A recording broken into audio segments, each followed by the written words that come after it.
Captain Derek Sullivan walked into the massive council chamber with his boots clicking against the floor. The room was cold and bright, full of strange light that made his eyes hurt. All around him stood aliens of different kinds. Some had bodies made of crystal that caught the light. Others were tall and thin like metal sticks. A few looked almost like animals, but bigger and smarter. Derek had come to this place called the Galactic Trade Commission to ask for something important. He wanted humanity to join the big group of alien nations that ruled most of the galaxy. Earth was ready. Humans were ready. But the aliens in this room did not believe that. The council leader was a creature called Valorix. He was very old, older than Derek could even understand. His body was made of something like stone, but it moved like it was alive. His eyes were big and flat like mirrors. When he looked at Derek, the human could see himself reflected in them, small and weak. "You come from the death world," Valorix said. His voice was deep and made the floor shake a little.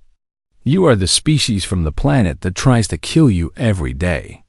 Is this correct?" Derek nodded. "Yes, Earth is hard to live on, but humans are strong because of it." A creature that looked like it was made of crystal laughed. This was the Chiron ambassador. The Chirons were the hunters of the galaxy. They had no fear. They could kill anything. "Strong?" The Chiron said. "You have no natural weapons. You have no poison in your body. You have no armor on your skin. You must wear clothes and protective suits just to survive in normal air. You are soft. You are slow. You are the weakest thing I have ever seen." The other aliens made sounds that meant they agreed. Derek felt his face get hot, but he did not show anger. He had trained for this moment. He knew they would say these things. "You are correct about our bodies," Derek said. He spoke slowly and carefully. "We are not as strong as you. We are not as fast. We do not have your weapons or your power. But humans have survived on a world that kills almost everything. We have learned to think. We have learned to work together. We have learned to make tools and use fire in ways that no other species has done." The Valorian hunter, a tall creature with 4 arms and sharp claws, stood up. "Fire? You use burned energy for heat? We passed that stage of development millions of years ago. You are children playing with sticks and stones. We have mastered the atomic structure. We have bent the laws of space itself. And you come to us with stories about using fire?" Derek could feel the council turning against humanity. He could see it in their faces and their body movements. They did not think humans were worth their time. They thought humans were a joke. "The Stellan merchants have asked to trade with Earth," Derek said. He was trying a different approach. "They have found value in human goods. Human culture is unique. Human art and music and stories come from a mind that thinks different than your minds." A small alien who looked like a flying creature with too many wings made a strange sound. "Yes, we trade with animals too. We buy their fur and their bones. It does not make them intelligent. It makes them useful. Like pets." Derek's hands formed fists, but he kept them at his sides. The insult was meant to hurt him. It did hurt him. But he had something that these aliens did not know about. He had a secret. And in 3 days, this secret would change everything. "I have documents here," Derek said. He held up a small device that would send information to all of them. "This shows humanity's military technology. This shows our strategic thinking. This shows that we understand things about warfare and defense that your species has forgotten." Valorix took the information and looked at it with his flat mirror eyes. He was quiet for a long time. Then he shook his head slowly. "Your weapons are 100 years behind our basic technology. Your military ships are like toys. You have no way to protect yourselves in space. You are not a threat to anyone. You are simply weak." The council voted. The vote was 9-1 that humanity was not ready to join the Galactic Coalition. Only one alien, a Stellan merchant named Korthus, voted to give humans a chance. The other aliens did not even listen to Derek's arguments anymore. They had made their decision. Humans were not good enough. Derek left the council chamber with his device and his documents. He walked back to the transport ship that would take him back to Earth. As he walked, he was thinking about what the aliens had said. They were right about human bodies. Humans were not as strong. But they were wrong about human minds. When Derek got to the transport ship, he sent a single encrypted message to Earth. The message was short. It said only 4 words. Begin the preparation now. On Earth, thousands of miles away, a woman named Dr. Margaret Chen was waiting for this message. She was in a secret facility hidden in the mountains of Colorado. Around her were laboratories and computers and scientists who had been working on something special for almost 2 years. In the center of the facility was a cage. The cage was made of transparent aluminum that was stronger than steel but clear like glass. Inside the cage was something that should not exist on Earth, something that had been captured in space and brought back to the planet in complete secrecy. It was a Chiron apex predator. Margaret looked at the creature through the transparent wall. It was walking back and forth, like it was always looking for something to hunt and kill. The creature had body parts that could cut through metal. It had speed that no human could match. It had hunger that was always burning inside it. The Chiron species feared nothing in the galaxy. Every other species ran away from them or served them. But this one was locked in a cage on Earth. And in 3 days, humanity would show the galaxy that even the most feared hunter in space could be defeated by human intelligence. Margaret looked at the message from Derek one more time. Then she turned to her team and smiled. "Notify the barbecue team," Margaret said.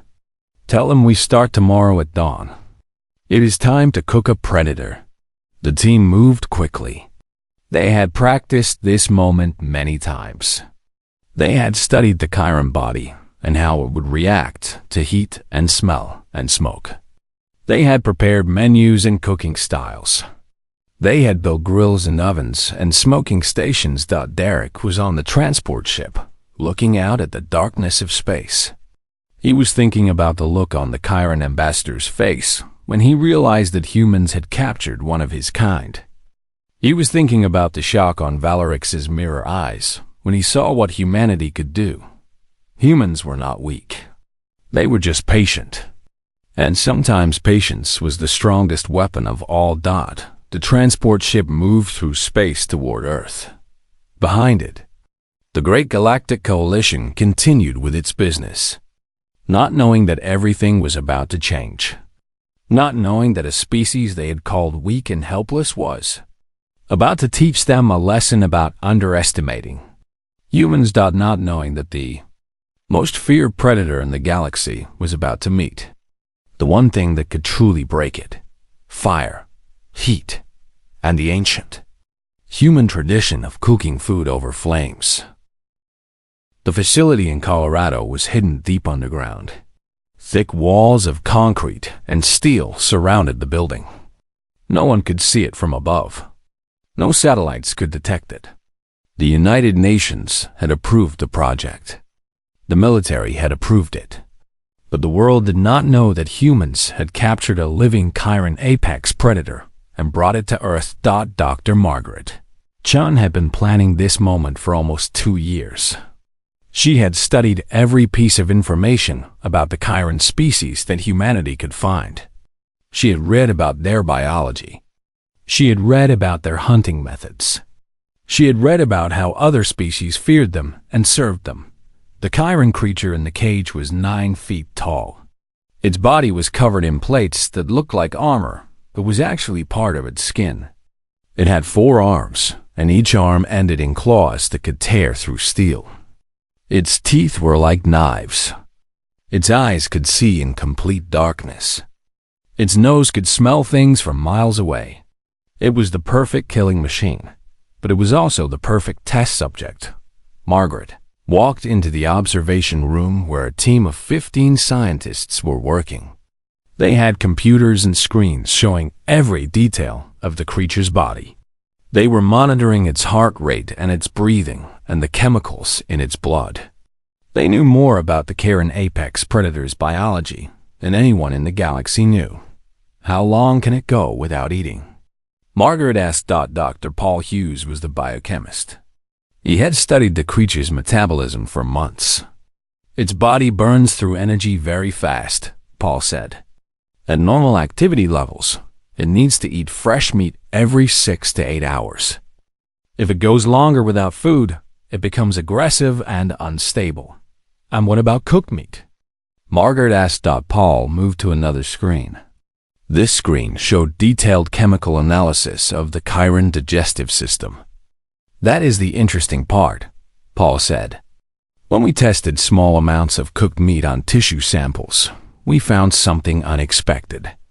The creature's digestive enzymes do not work on cooked meat the same way they work on raw meat. Margaret leaned closer to the screen. This was the key to everything. This was the thing that made her plan possible. The proteins break down differently when heated, Paul continued. The Karen biology interprets cooked meat as damaged or diseased meat. It triggers an alarm response in their immune system. Their body actually rejects it. So if we cook meat and feed it to the creature, what happens? Margaret asked. Hunger signals tell the creature it needs to eat. But immune signals tell the creature that the food is poison. It creates a conflict inside the body. The creature will become confused. It will become distressed. Margaret nodded slowly. This was how it would work. This was how humans would defeat the most feared predator in the galaxy. Not with weapons, not with superior strength, but with understanding, with biology, with the ancient human tradition of cooking food. Lieutenant James Morrison walked into the room. He was the military commander of the facility. He had organized the security and the weapon systems. He had made sure that if the creature escaped, it would be contained. The barbecue team is ready, James said. They want to know the schedule. They want to know what we are cooking. Margaret smiled. Tell them to prepare everything. Beef, pork, fish, game meat. Everything that humans know how to cook. Everything that smells good to a predator. James looked confused. We are going to feed the creature? No, Margaret said. We are going to drive the creature mad. We are going to show it food that its hunger demands, but its body rejects. We are going to introduce it to something that no Chiron has ever experienced. We are going to introduce it to cooked meat. Over the next 2 days, the team prepared the cooking stations. They built massive grills made of steel. They brought in equipment for smoking meat. They brought in ovens. They brought in every cooking tool that humans had developed over thousands of years of cooking food. Chef Kevin Foster arrived at the facility on the second day. Kevin was not a soldier. He was a chef. He had worked in restaurants across America. He understood meat and heat and flavor in ways that scientists could not fully understand. Margaret had brought him in to lead the barbecue team because Kevin knew something that was very important. He knew how to make food smell incredible. Kevin walked into the facility and immediately understood what Margaret was planning. He smiled a smile that said he had done something like this before. Maybe not exactly like this, but something close. You want me to break a predator with food? Kevin asked. Yes, Margaret said. Can you do it? Kevin looked at the plans for the grills and the smoking stations. He looked at the preparation areas. He looked at all the meat that had been delivered to the facility. I can make meat smell so good that no creature could resist it, Kevin said. I can make smoke that tells the animal's brain that food is ready to eat. I can use heat to change the meat in ways that make it impossible to ignore. Yes, I can do this. Margaret brought Kevin to the observation room and showed him the Chiron creature. The creature was pacing back and forth in its cage. It had not eaten in hours. It was getting hungry. It was getting angry. That creature has not smelled anything like human cooking, Margaret said. It has never experienced the scent of meat being prepared with fire and heat and spices. Its brain has no way to process those signals. Its body will not know what to do when it smells food that looks like food but feels like poison inside. Kevin studied the creature carefully. Then he turned to Margaret and nodded. "I will cook the best meal of my life," Kevin said. "I will make meat so good that no creature could ignore it. And I will make the Chiron understand there is something in this galaxy that even the strongest predator cannot defeat." The next morning, before dawn, Kevin and his team began to cook. They lit the massive grills. They prepared the first batch of meat. They used techniques that had come down through human history. They used fire and heat and time. They used spices from across the world. They used knowledge that had taken humans thousands of years to develop. As the sun came up, the smell started to spread through the facility. It was the smell of meat being cooked. It was the smell of barbecue. It was the smell of human civilization. In the cage, the Chiron apex predator's head suddenly turned. Its nose pointed toward the smell. Its body went rigid. Its eyes opened wide. The creature had smelled food. Real food. The food it needed to survive. It did not know that this food was about to change its entire understanding of the universe. It did not know that the next 72 hours would teach it something that no Chiron had ever learned. It did not know that humans were about to prove that they were not weak. They were something far more dangerous. They were intelligent. They were patient. And they knew how to use fire. The first cycle of cooking began at 6 in the morning. Kevin and his barbecue team moved like they were preparing for the most important meal of their lives. In some way, they were. Everything depended on what happened in the next 72 hours. The grills were heating up. The temperature climbed higher and higher until the metal turned gray from the heat. Kevin had learned long ago that heat was everything in cooking. Heat transformed meat. Heat brought out flavors. Heat did things to food that no human could do without fire. The first batch of meat went on the grill. Thick steaks. Premium beef that had been aged and prepared with care. Kevin placed the meat on the grill, and the sound was immediate. A loud sizzle. The meat touched the heat and started to change. Juices began to run. The surface began to brown. Smoke started to rise. "That is it," Kevin said to his team. "That is what we need. We need the smoke. We need the smell." He pulled out bottles of marinade. He had spent 3 weeks developing the perfect combination of flavors. Soy sauce, ginger, garlic, things that would make the smell complex and irresistible.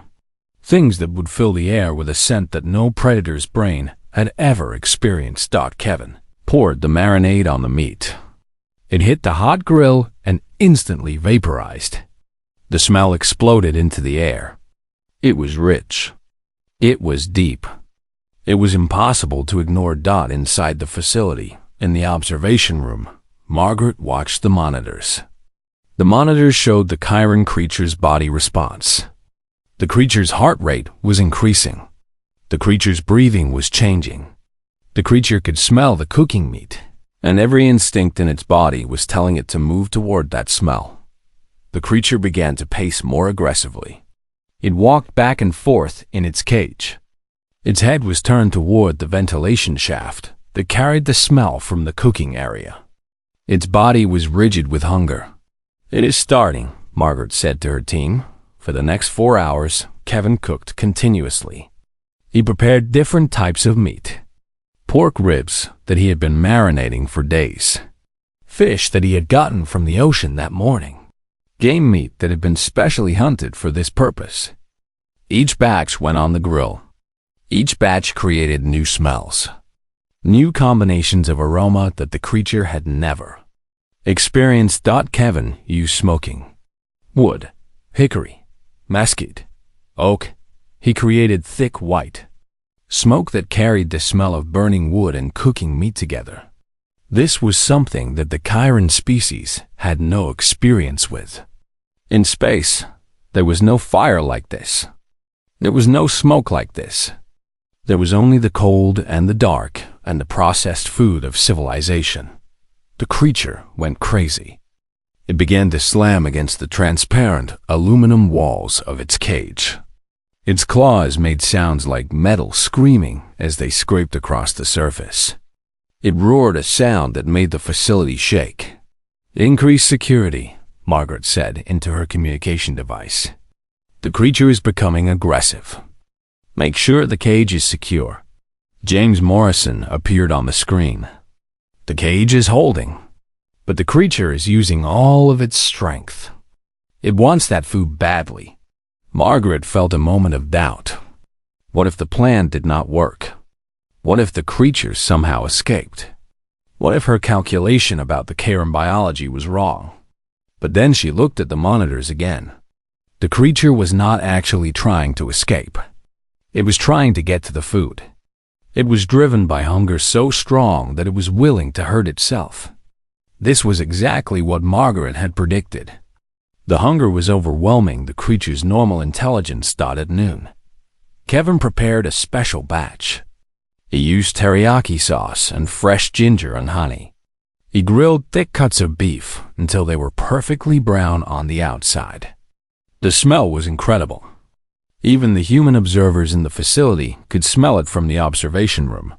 The creature went into a frenzy. It screamed. It threw itself against the walls. It used every part of its body to try to reach the food. Margaret had Kevin's team prepare the next part of the plan.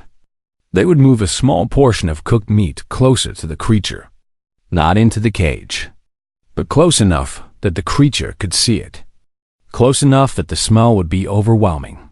The team moved to cooked meat on a special tray that they could control with machines. The meat moved closer to the creature's cage. The creature immediately stopped screaming and focused completely on the food. It reached out with one of its forearms. Its claws tried to grab the meat, but the tray was just out of reach. The creature was desperate now. The hunger was too much. Every part of its body wanted that food. But as the creature got close to the cooked meat, something strange happened. The creature pulled back suddenly. Its body convulsed. It made a sound that was not a roar, but something closer to a scream of pain or confusion. "It is working," Paul said from the biochemistry station. "The creature is sensing the damaged meat. Its immune system is reacting. The hunger and the rejection are happening at the same time." This was the genius of the plan. The creature needed to eat, but its body was telling it that the food was poison. The two signals were fighting inside the creature's brain. Hunger versus rejection. Need versus fear. The creature backed away from the meat, but the smell kept calling to it. So it moved forward again. And again it pulled back when the cooked meat was close. This happened over and over. Forward and backward. Hunger and rejection. The creature was trapped in a cycle that its biology had no way to handle. Kevin continued cooking. He prepared batch after batch of meat. He used different techniques. He smoked some meat. He grilled other meat. He prepared meat with sauces and seasonings. Each new batch created new smells. Each new smell triggered the creature's hunger again. By the end of the first day, the creature had not eaten anything. It had only been exposed to the smell and sight of food that its body rejected. It had not slept. It was becoming confused and agitated. Margaret checked the time. 2 more days to go. "Continue the cooking," Margaret ordered. "Keep the pressure on. Do not let the creature rest. Do not let it adjust." That night, Kevin's team cooked through the darkness. The grills burned through the night. The smoke continued to rise. The smell continued to spread through the facility. In its cage, the Karen apex predator paced and screamed and threw itself against the walls.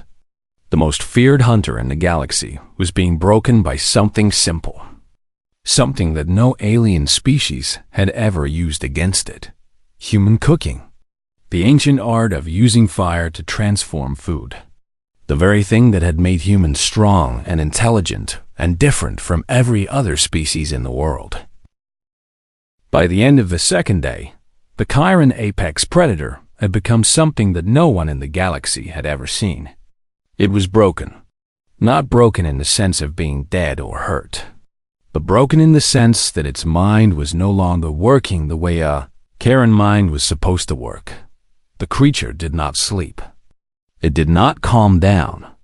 It did not understand what was happening to it. For millions of years, Chiron hunters had been the top of the food chain. They had hunted and killed everything. Nothing had ever refused them. Nothing had ever made them feel pain or confusion or fear. But now, a species that the Chiron had called weak and helpless was destroying that. Predator with nothing but heat and cooking. Kevin continued his work. He had slept in shifts but mostly stayed at the grills. He understood the importance of what he was doing.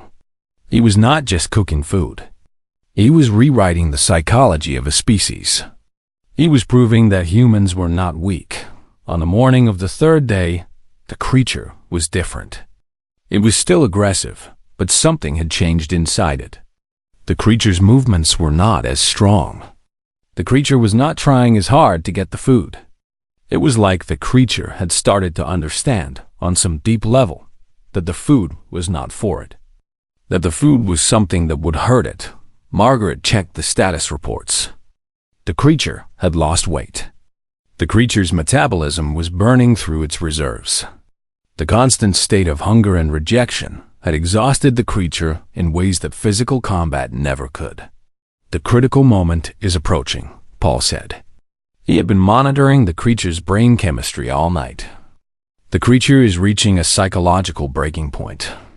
If we continue the pressure for another few hours, the creature's mind will begin to reject the hunting instinct completely.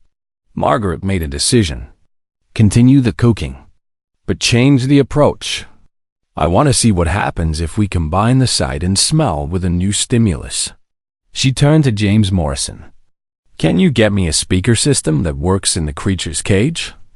James looked confused, but he made it happen. Within an hour, a speaker was installed in the cage. It could play sounds and music. It could amplify voices. Margaret had one more idea. This was the final piece of the puzzle. This was the thing that would break the creature completely. I want you to play the sound of the grills, Margaret told the technical team. Play the sound of meat cooking. Play the sound of flames. Play the sound of human laughter. Play the sound of humans enjoying food. The technical team started recording sounds from the barbecue area. They recorded the sound of meat sizzling on the grill. They recorded the sound of Kevin and his team talking and laughing. They recorded the sound of human celebration and enjoyment. Then they played these sounds through the speaker in the creature's cage. The effect was immediate and dramatic. The creature's head snapped up. It looked around in confusion. The sounds were coming from everywhere. The smell was coming from everywhere. The creature could not escape it. It could not get away from the combination of sights and smells and sounds that told it that food was ready. But that food would hurt it. The creature began to make sounds that were new. Not the roar of a hunter, not the sound of confidence, but sounds of distress, sounds of confusion, sounds of pain. Margaret realized that she was watching the moment that the creature's psychology broke.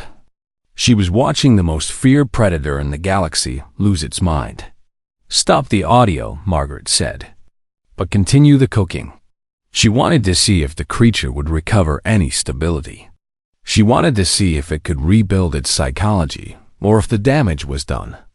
The creature did not recover. Without the audio, it was quieter, but it was also less responsive. It moved slowly. It seemed to be looking at nothing. Its intelligent predator eyes had become vacant and confused. By the afternoon of the third day, it was time. Derek had sent a message that the Galactic Council was arriving.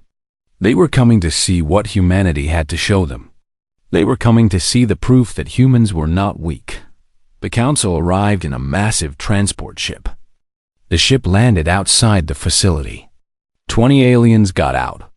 Chiron hunters, Valorian warriors, Stellan merchants, even the ancient Zen leader Valorix himself. They had come to see humanity's demonstration. They had come expecting to be unimpressed. They had come ready to laugh at humans and their primitive ways. They did not know what was waiting for them. Margaret brought them into the observation room. She did not say anything. She just pointed to the monitors. She pointed to the cage. She let them see that the Chiron apex predator that had been feared across the galaxy for millions of years was standing in the center of its cage. It was not moving. It was not looking at anything. It was just standing there, shaking slightly, its eyes empty of intelligence and predator instinct. The Chiron hunters looked at their own kind and did not recognize it. This was not the powerful creature they had known. This was not the hunter they had served and respected. This was something broken and empty. What did you do? The Chiron ambassador demanded. His voice was angry, but underneath the anger was fear. Derek smiled. We showed you what humans can do when you underestimate us. We took your most dangerous weapon and we broke it. Not with weapons, not with violence, but with intelligence, with culture, with the ancient human art of cooking. Margaret stepped forward. The creature's biology could not handle cooked meat. The creature's mind could not handle the psychological pressure of hunger combined with rejection. We used fire. We used heat. We used knowledge that humans have been developing for 10,000 years. And we broke the creature that your entire civilization feared. The ancient Valorix leaned closer to the monitors. He was studying the broken creature with intense interest. Finally, he turned to Derek and spoke in a voice that was very quiet and very serious. You took our apex predator, the thing that we have feared since the beginning of our civilization, and you broke it with cooking. You broke it by making food that our own biology rejected. You broke it by understanding something about our weaknesses that we did not even know existed. Valorix paused and then continued. This is not a weakness of the creature. This is not a weakness of our species. This is proof of your intelligence. This is proof of your ability to understand and exploit the weaknesses of your enemies. This is something that warriors and generals have been trying to do for millions of years. The council chamber became quiet. All the aliens understood what had just happened. Humanity had not just captured a Chiron apex predator. Humanity had defeated the entire philosophy of the galaxy. They had proven that strength was not about muscles or claws or technology. Strength was about understanding. Strength was about intelligence. Strength was about knowing how to break your enemy without destroying them. Derek looked at Valorix. What does this mean for humanity's application? Valorix did not answer immediately. He was still looking at the broken creature in the cage. When he finally spoke, his voice had changed completely. It was no longer the voice of someone looking down on humans. It was the voice of someone looking at equals. It means, Valorix said slowly, that the vote will be different this time. The vote took place 3 days later in the main council chamber. This time, all members of the Galactic Coalition were present. Not just the leaders, but representatives from every species. Scientists and military leaders and merchants and philosophers. They had all come to vote on humanity's membership. Derek stood before them again. But this time, he was not the weak human asking for acceptance. He was the representative of a species that had changed everything. He was the voice of a civilization that had proven something that no one in the galaxy had understood before. The voting began. Each species cast its vote on a screen in front of them. The votes appeared on the main display. The Chiron hunters voted yes. This was shocking. The Chirons had mocked humans just days ago. Now they were voting for full membership. The Valorian warriors voted yes. They had seen what humans could do. They understood now that humans were not weak. Humans were dangerous in ways that pure physical strength could never be. The Stellan merchants voted yes. They could see profit in human intelligence and creativity. One by one, the votes came in. 99 yes. 14 no. 37 yes. 16 no. Species after species voted in favor of humanity's membership. When all the votes were counted, the result was clear. 142 votes in favor. 43 votes against. Humanity was officially part of the Galactic Coalition. The chamber erupted in sounds and lights and celebrations. But the most interesting moment came when the ancient Zen, Valorix himself, walked across the chamber to stand next to Derek. The old alien was taller than Derek by almost 3 feet. He looked down at the human with eyes that had seen millions of years of galaxy politics and warfare. "Your species is remarkable," Valorix said. His voice was deep and carried authority that made everyone stop and listen. "You are remarkable, not because of what you can build or what you can create with technology. You are remarkable because you understand something that most species have forgotten. You understand that the mind is more powerful than the body. You understand that intelligence is more deadly than weapons. You understand that the ability to understand your enemy is the greatest strength that any civilization can possess." Derek did not know what to say. He had expected celebration. He had not expected respect from a being that had ruled the galaxy for millions of years. "What will humanity do now?" Valorix asked. "Will you become warriors? Will you become merchants? Will you become something else?" Derek thought about this question carefully. He thought about Margaret and Paul and Kevin and James and all the other humans who had worked together to make this moment possible. He thought about what humans had learned over thousands of years. He thought about fire and cooking and art and music and science and culture. "We will become what we are best at," Derek said. "We will understand. We will teach. We will solve problems that seem impossible. We will take what we know and we will help the galaxy understand itself better." In the weeks that followed, things changed quickly. The Galactic Coalition created a new department. They called it the Human Behavioral Analysis and Strategic Solutions Department. They put Derek in charge of it. Margaret Chun became the chief scientific advisor to the council. She spent her time analyzing different species and helping the council understand how to approach problems that had seemed unsolvable before. Humans understood compromise. Humans understood negotiation. Humans understood that sometimes the best solution was not the most obvious one. Kevin Foster became famous across the galaxy. Other species wanted to learn human cooking. They wanted to understand how fire and heat and flavor could be used. Kevin traveled to different worlds and taught them how to cook. He became the first human ambassador of culture. The Chiron apex predator recovered slowly. Margaret had designed a rehabilitation program. The creature was fed carefully. It was exposed to different experiences. Over months, it began to understand that cooked meat was not poison. Over months, the broken psychology began to heal. The creature would never be the same. The absolute confidence of the apex predator was gone. But it learned something that no other Chiron had ever learned. It learned that there were other ways to be strong.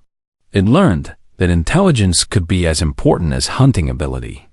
It learned to respect creatures that were smaller and weaker, but smarter. The creature became a symbol. In the Galactic Coalition records, it was known as the Broken One. It was a symbol of how quickly things could change when intelligence was used properly. It was a symbol of the power of understanding your enemy. A year after humanity's acceptance into the Galactic Coalition, Derek was invited to address the Council again. This time, he was not asking for acceptance. This time, he was standing as an equal. 1 year ago, Derek said, the Galactic Coalition thought that humans were weak. We had no weapons that could compare to yours. We had no technology that was as advanced. We had no power that could match your power. But we had something that turned out to be more valuable than all of those things. We had understanding. We had the ability to see the world in ways that your species had stopped seeing it. He paused and looked at the aliens around him. Some of them were the same ones who had mocked him a year ago. Now they were listening to him with respect.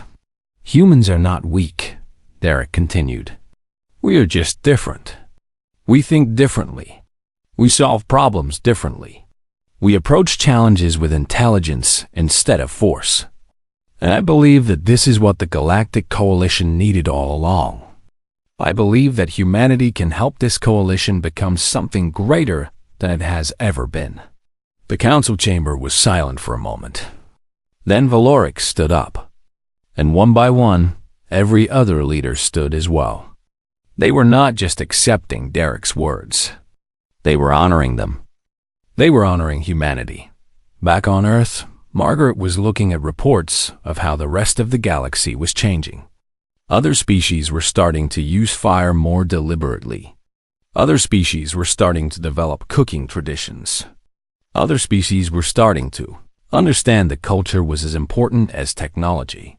Humans had not conquered the galaxy through force, but humans had changed the galaxy through understanding. Kevin was preparing the most important meal of his life. He was cooking for a meeting between species that had been enemies for thousands of years. His job was to create food that would help them understand each other. His job was to use the ancient human tradition of cooking to bring peace. As Kevin worked at his grills and ovens and smokers, he thought about how far humans had come. A year ago, aliens had called humans weak. Now, humans were being asked to solve the galaxy's most difficult problems, and humans would do it the only way they knew how. With intelligence, with understanding, with patience, and with fire.